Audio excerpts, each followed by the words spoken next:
Support Mnangagwa's constitutional amendment bill or resign. Attorney General tells Chiwenga.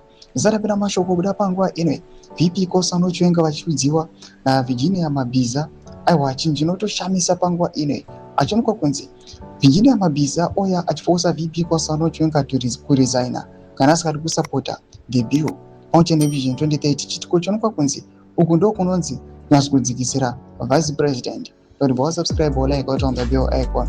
Timidamu New Zimbabwe.com anobudanyira chiti. Attorney General Virginia Mabiza has warned cabinet members against distancing themselves or publicly posture against decisions made at that level. It is offensive, it is dangerous for Virginia Mabiza to suggest resignation for those who disagree with ED 2030. Freedom of opinion is the bedrock of our constitution. Forcing a singular view stifles the democratic process and sets a perilous precedent for Zimbabwe's governance.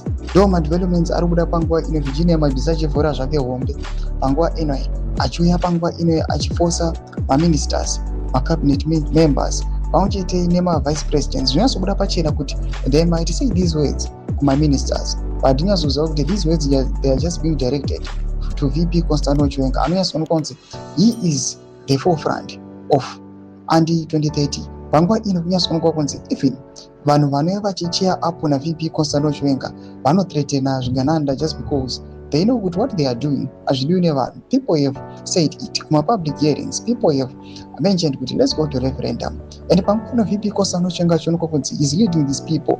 Now they are now attacking him vachimupa mathreats kunzi takukupa last chance.